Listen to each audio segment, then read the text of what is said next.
common way of sizing type in CSS or HTML for web design and e-publishing is to use percentages.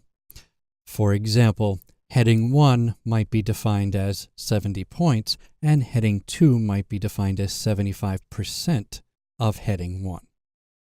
Heading 3 might be 50% of heading 1, and heading 4 might be 25% of heading 1. Everything then becomes relative.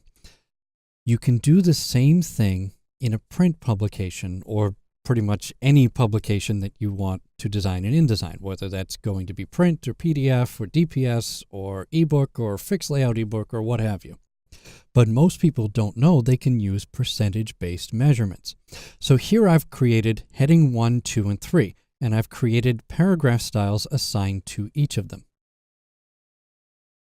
Let's edit heading 2. If I go to basic character formats, and I'll make sure preview's turned on. I'm going to get this slightly out of the way here. Here's the size field. It's at 70 points because that's heading 1, and I just created them all to be the same. Because general here is based on the general pane, because you can see it's based on heading 1, it's picking up the style of heading 1. So basic character format is the same size. Now watch what happens if I type in 75%. It's now 75% of heading 1 size. Now click OK on that. We'll slide this over just a bit. Now let's edit heading 3.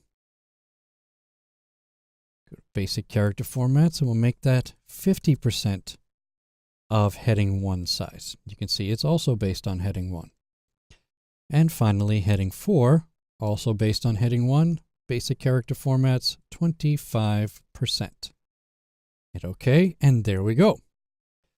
So then you don't have to do the math of figuring out what point size is 75% of 70 points, or 50% of 70 points, which is actually pretty easy, or 25% of 70 points. You can just put in the percent measurement and InDesign does the conversion for you.